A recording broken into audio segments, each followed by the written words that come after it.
Hi friends, എല്ലാവർക്കും നമസ്കാരം. ഇന്നത്തെ റെസിപ്പി ലൈം ജ്യൂസിൻ്റെയാണ്. ലൈം ജ്യൂസ് വളരെ സിമ്പിളായിട്ടുള്ള ഒരു റെസിപ്പിയാണ്, എല്ലാവർക്കും ഉണ്ടാക്കാൻ അറിയുന്നതാവും.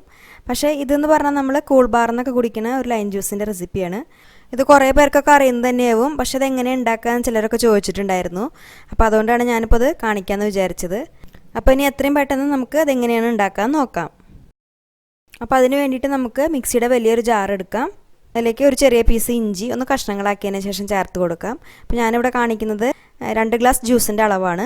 അപ്പോൾ അതിന് വേണ്ടിയിട്ട് ഏകദേശം 1 ഇഞ്ച് വലുപ്പം വരുന്ന ഇഞ്ചിയാണ് കഷ്ണങ്ങളാക്കിയിട്ട് ഇതിൽ ചേർത്ത് കൊടുത്തിട്ടുള്ളത്. ഇനി അടുത്തായിട്ട് നമ്മൾ ചേർത്ത് കൊടുക്കുന്നത് കാഷ്യൂനട്ടാണ്. ഇപ്പോൾ 4 കാഷ്യൂനട്ട് ഞാനൊന്ന് കുതിർത്തെടുത്തിട്ടുണ്ട്, അതിലേക്ക് ചേർത്ത് കൊടുക്കാം. നമ്മൾ പുറത്തുനിന്നൊക്കെ കുടിക്കുന്ന ലൈം ജ്യൂസിൻ്റെ ടേസ്റ്റും അതുപോലെ കളറൊക്കെ കിട്ടാൻ വേണ്ടിയിട്ടാണ് ഈ കാഷ്യൂനട്ട് ചേർത്ത് കൊടുക്കുന്നത്. പിന്നെ ഈ കാഷ്യൂനട്ടിൻ്റെ അളവ് ഒരിക്കലും കൂടിപ്പോണ്ട. കൂടിപ്പോയി കഴിഞ്ഞാൽ പിന്നെ ഈ ജ്യൂസിന് കാഷ്യൂനട്ടിൻ്റെ ടേസ്റ്റാണ് മുന്നിട്ട് നിൽക്കുക. അപ്പോൾ അതൊന്നും നമ്മൾ ശ്രദ്ധിക്കണം. ഞാനിപ്പോൾ ഈ കാഷ്യൂനട്ട് കുറച്ച് നേരം വെള്ളത്തിലിട്ടൊന്ന് കുതിർത്തെടുത്തതിന് ശേഷമാണ് ഇതിൽ ചേർത്തിട്ടുള്ളത്. അപ്പോൾ നമുക്കിത് പെട്ടെന്ന് തന്നെ അടിച്ചെടുക്കാൻ പറ്റും. പിന്നെ നിങ്ങൾക്ക് വേണമെന്നുണ്ടെങ്കിൽ കുതിർത്തതിന് ശേഷം അരച്ചെടുത്തിട്ട് ഇതിൻ്റെ കൂട്ടത്തിലിട്ടിട്ട് ഒന്ന് അടിച്ചെടുത്താലും മതി, അങ്ങനെയായാലും കുഴപ്പമില്ല. അപ്പോൾ അത് ചേർത്ത് കൊടുക്കാം. അതിനുശേഷം നമുക്ക് ജ്യൂസിനൊരു ഫ്ലേവർ കിട്ടാൻ വേണ്ടിയിട്ട് 2-3 ഏലക്കായ ചേർത്ത് കൊടുക്കാം.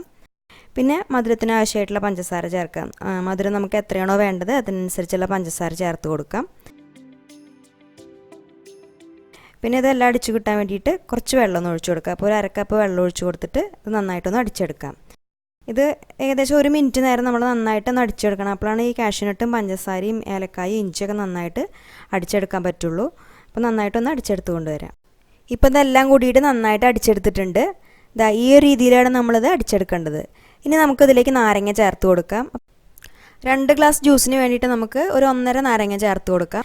അപ്പോൾ ഇതൊന്ന് കട്ട് ചെയ്തതിന് ശേഷം ആണ് ചേർത്ത് കൊടുക്കുന്നത്. ഇതിൻ്റെ ഉള്ളിലത്തെ കുരുവൊക്കെ ഞാൻ മാറ്റിയിട്ടുണ്ട്, പക്ഷേ നാരങ്ങയുടെ തൊലിയോട് കൂടിയിട്ട് തന്നെയാണ് നമ്മൾ ഈ ജ്യൂസ് അടിച്ചെടുക്കുന്നത്. അപ്പോൾ എൻ്റെ കയ്യിലുള്ളത് ചെറിയ സൈസുള്ള നാരങ്ങയാണ്, അതുകൊണ്ടാണ് ഞാൻ 1.5 നാരങ്ങ ചേർക്കുന്നത്. അപ്പോൾ നിങ്ങളുടെ കയ്യിൽ വലുതാണെന്നുണ്ടെങ്കിൽ 1 ചേർത്ത് കൊടുത്താലും മതിയാവും. പിന്നെ നമുക്ക് എത്രയാണോ പുളി വേണ്ടത് അതിനനുസരിച്ചും ചേർത്ത് കൊടുക്കാം. അതിനുശേഷം വെള്ളം ചേർത്ത് കൊടുക്കുക. അപ്പോൾ ആദ്യം നമ്മൾ 1/2 കപ്പ് വെള്ളം ഒഴിച്ചു കൊടുത്തിട്ടാണ് അടിച്ചെടുത്തിട്ടുള്ളത്. ഇനി ബാക്കി 1.5 കപ്പ് വെള്ളം കൂടി ഒഴിച്ചു കൊടുക്കാം. നല്ല തണുത്ത വെള്ളമാണ് ഞാൻ ഒഴിച്ചു കൊടുത്തിട്ടുള്ളത്.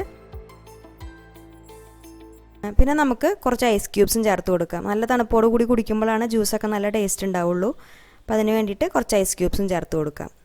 ഇനി ഇത് നന്നായിട്ട് ഒന്നും കൂടി അടിച്ചെടുക്കാം. പിന്നെ ഇനി വേണമെന്നുണ്ടെങ്കിൽ നമുക്ക് ഈ സമയത്ത് ഇത് അടിച്ചെടുക്കുന്നതിൻ്റെ കൂട്ടത്തിൽ ഒരു നുള്ളു ഉപ്പും ചേർത്ത് കൊടുക്കാം. ഉപ്പ് ചേർത്ത് കൊടുക്കുമ്പോൾ ജ്യൂസിൻ്റെ മധുരം ഒന്ന് ബാലൻസായി കിട്ടും. ഇപ്പോൾ ഇതെല്ലാം നന്നായിട്ട് അടിച്ചെടുത്തിട്ടുണ്ട്. ഇനി നമുക്കിതൊന്ന് അരിച്ചെടുത്തതിന് ശേഷം സെർവ് ചെയ്യാനായിട്ടുള്ള ഗ്ലാസ്സിൽ ഒഴിച്ചു കൊടുക്കാം.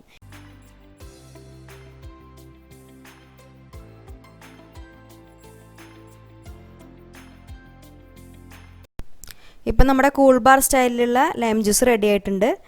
നല്ല റിഫ്രഷിംഗ് ആണ് ഇത് കുടിക്കുമ്പോൾ. പിന്നെ നമ്മളിത് ശ്രദ്ധിക്കേണ്ട കാര്യം എന്താണെന്ന് വെച്ചാൽ ഈ ജ്യൂസ് അടിച്ചെടുത്ത വഴിക്ക് തന്നെ നമ്മളിത് കുടിക്കണം. ഇത് കുറച്ച് നേരമൊക്കെ വെച്ചിട്ടൊക്കെ കുടിക്കുകയാണെന്നുണ്ടെങ്കിൽ വല്ലാത്തൊരു കയ്പ്പ് രസം ഉണ്ടാകും. കാരണം എന്താണെന്ന് വെച്ചാൽ നമ്മളിതിൽ നാരങ്ങയൊക്കെ തൊലിയോട് കൂടിയിട്ടാണ് ചേർത്ത് കൊടുത്തിട്ടുള്ളത്, പിന്നെ ഇഞ്ചി ചേർത്തിട്ടുണ്ട്. അപ്പോൾ പെട്ടെന്ന് തന്നെ നമ്മളിത് കുടിച്ചു തീർക്കണം, അല്ലെങ്കിൽ ഇതിൻ്റെ ടേസ്റ്റ് മാറിപ്പോവും. അപ്പോൾ ഈ റെസിപ്പി എല്ലാവർക്കും ഇഷ്ടപ്പെട്ടു എന്ന് വിചാരിക്കുന്നു. ഇഷ്ടപ്പെട്ടാൽ ട്രൈ ചെയ്തിട്ട് ഫീഡ്ബാക്ക് അറിയിക്കൂ. പിന്നെ ഈ വീഡിയോ ഇഷ്ടപ്പെടുകയാണെങ്കിൽ ലൈക്ക് ചെയ്യാനും ഷെയർ ചെയ്യാനും കമൻറ്റ് ചെയ്യാനും മറക്കരുത്. അതുപോലെ ഈ ചാനൽ ഇതുവരെ സബ്സ്ക്രൈബ് ചെയ്യാത്തവരുണ്ടെങ്കിൽ ഒന്ന് സബ്സ്ക്രൈബ് ചെയ്തോളൂ. സബ്സ്ക്രൈബ് ചെയ്യുമ്പോൾ പുതിയ വീഡിയോസിൻ്റെ നോട്ടിഫിക്കേഷൻ കിട്ടാനായിട്ട് സബ്സ്ക്രൈബ് ബട്ടൻ്റെ അടുത്തുള്ള ബെല്ലൈക്കൺ കൂടി ഒന്ന് ക്ലിക്ക് ചെയ്തോളൂ. അപ്പോൾ ഇനി നല്ലൊരു റെസിപ്പി ആയിട്ട് വീണ്ടും കാണാം. താങ്ക്